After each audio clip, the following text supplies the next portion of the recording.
നമസ്കാരം. Raf talk ഫുട്ബോളിലേക്ക് അവർക്കും സ്വാഗതം. പരിപൂർണ നിശബ്ദത. ഇതാണ് അർജൻറ്റീന ക്യാമ്പിലെ അവസ്ഥ. സാധാരണഗതിയിൽ വലിയ രൂപത്തിൽ ശബ്ദകോലാഹലങ്ങളോടുകൂടി കളിക്കളം വിട്ട് ഡ്രസ്സിംഗ് റൂമിൽ ആഘോഷം നടത്തി അത് കഴിഞ്ഞ് അങ്ങനെ തന്നെ ടീം ബസ്സിലേക്ക് പോകുന്ന ഒരു അർജൻറ്റീന ടീമാണ്. കുറേ കാലമായിട്ട് നമ്മളതേ കണ്ടിട്ടുള്ളൂ. എന്നാൽ കംപ്ലീറ്റ് സൈലൻസ്. TYC സ്പോർട്സ് അവരുടെ ഒരു അവസ്ഥ കൃത്യമായിട്ട് റിപ്പോർട്ട് ചെയ്യുന്നുണ്ട്. കളി കഴിഞ്ഞപ്പോൾ നമ്മൾ കണ്ടല്ലോ, അർജൻറ്റീന താരങ്ങൾ ഫ്രസ്ട്രേറ്റഡ് ആയിരുന്നു. ഓട്ടോമെൻറ്റി എതിർ ടീമിൻ്റെ ക്യാപ്റ്റൻ റോഡ്രിയുമായിട്ട് ഉടക്കുന്നു. പിന്നെ പരേഡസ് തല്ലുമാല കളിക്കാൻ വേണ്ടി പോകുന്നു. തല്ലുമാലയോ WWE എന്തൊക്കെ ചെയ്യാൻ വേണ്ടി പോകുന്നു. അങ്ങനെ ആവില്ലാത്തൊരവസ്ഥയായിരുന്നു. മെസ്സി ആണെങ്കിൽ ഒരു ഭാഗത്തിരുന്ന് കരയുന്നു. എമി മാർട്ടിനസിന് കരച്ചിൽ. മൊത്തത്തിൽ അതായിരുന്നു ഒരവസ്ഥ. സ്കലോനിയുടെ അവസ്ഥ ഒക്കെ അതായിരുന്നു. പിന്നെ ആ ഒരു സെർമണി തീരാൻ വേണ്ടിയിട്ട് കാത്തു നിന്നു. മെസ്സിയുടെ നിപ്പൊക്കെ ആരാധകരുടെ ഇടനെഞ്ചിലാണ് കൊണ്ടത്. ഒടുവിൽ ആ സിൽവർ മെഡലും വാങ്ങിയിട്ട് അങ്ങ് പോയി. അതിനുശേഷം എന്ത് സംഭവിച്ചു എന്നുള്ളതാണ് TYC സ്പോർട്സ് റിപ്പോർട്ട് ചെയ്യുന്നത്. അതായത് തീർത്തും നിശബ്ദമായിരുന്നു ഡ്രസ്സിംഗ് റൂം. വലിയ സങ്കടവും കരച്ചിലും ഒക്കെ തന്നെയായിരുന്നു.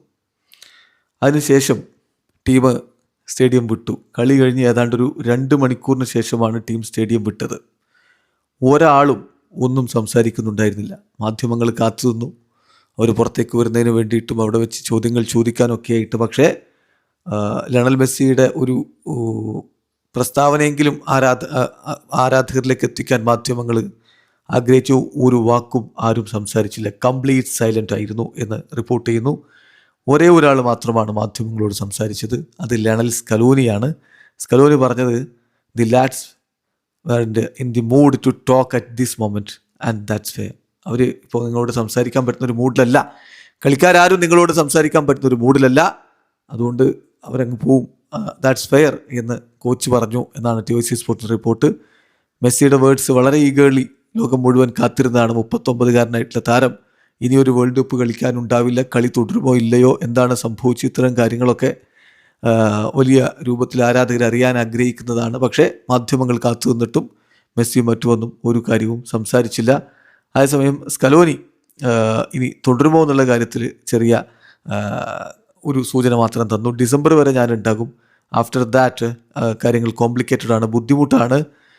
ഇനി ഒരിക്കൽ കൂടി ഇത്തരം അവസരങ്ങൾ റിപ്പീറ്റ് ചെയ്യാൻ കഴിയുമെന്ന് തോന്നുന്നില്ല എന്നാണ് കോച്ച് പറഞ്ഞത്. വീഡിയോ അവസാനിക്കുന്നു.